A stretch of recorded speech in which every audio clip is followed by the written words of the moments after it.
So, when I bought the extension section of rails, I know full well there was a bend in one of the rails where it's been hit by something. That was fine. Still like half the cost of getting new rails bent up. So I went, yeah, it'll fit. So, here's the straight one. Apparently they're not off the same model of trucks. There is a very slight different change, so it could just be different rails, or it's off a different model, like the slightly smaller truck, which doesn't make sense, I know, but the rails are a similar size, very close, a couple of mil, so that side will be fine. This side, though, there's still got a bend in it. Top plate, not so much. But yeah. And down here, you can see that bend real nice. So, with that, bend throughout me cut a little bit. I could have just cut it wrong too, I haven't decided. Anyway, as I can cut through, I just went and reshaped this end because it didn't quite match up, which definitely was a me cut problem. Gotta trim it a little bit further. Right, that's held on by a clamp at the moment. It isn't quite right still. So there's a good chance, hey look, that's a very good hit.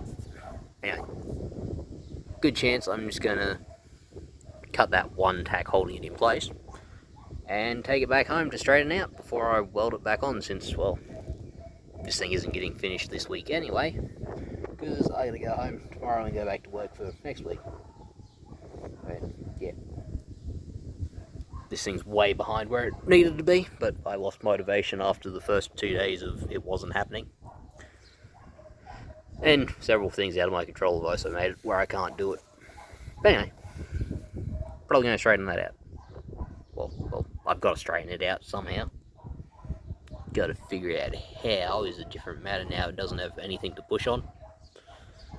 But should I just make it easy because there's nothing for it to be held by. Anyway, you'll also notice down here you got two nice rivets there.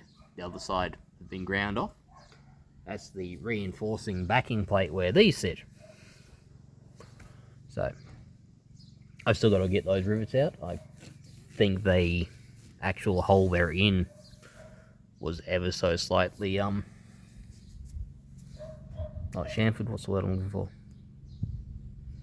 Anyway, they were deburred enough that there's, recess that filled in, so I got to still figure out how to punch those off.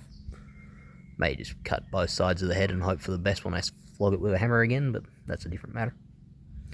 And the old cross members, which are all the way over there, I won't be reusing, well, because one's buckled and the others I started cutting through before I figured out those are tacked in place, which stops me actually using the cross member in the first place. And I didn't want to use it because back there it's going to be a nice big heavy piece of channel, same as the light bracket's going to be, which is over to here.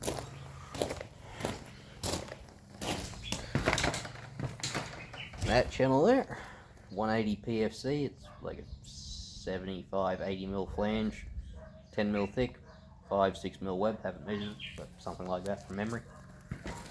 Gonna have a piece of that in the back of it as a cross member, which I'm going to eventually mount a winch into, so I can A, recover this thing if something goes wrong, and B, pull things onto the trailer that's going to be behind it. Get one of the nice big, probably one of the big Yeti winches for it. It'll live in there. Nice rail. Actual light bracket's going to come down to about there roughly, which still gives me pocket for it to come out, and the tow bar will be probably there-ish. That doesn't help you at all. There we go, a bit more reference. Somewhere there should probably be the cross member for the tow bar, which we'll get to when I get that far. Anyway, I'll go cut this thing back off, measure up, cut fresh plates for there,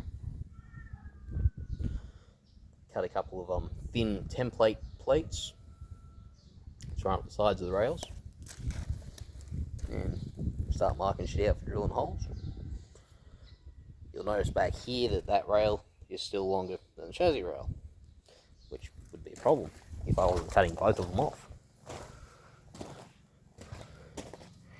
This mark here should be where the light bracket goes on, so that'll get cut through there. Come through and go through all of it in one go. That's an unrelated mark. Ignore that. So, and yeah, they're those rivets that I started grinding off and trying to bash out. But yeah, I'm pretty sure there's a slight recess there that's holding them in place. And yeah, backside of the rivets you've already seen. I don't know why I'm showing you again. But anyway, there's that. This one's tacked in place now. All nice, closed up. I may put a cutting disc through there just to get a cleaner gap before I start, but I'll figure it out when I get to it, because I'm not going to weld this one till that one's in. And I got the crest member, so I know that the back of it is squared up nicely. Since at the moment they don't quite line up where they should be. But I'll get the other one tacked on and then I'll weld them together.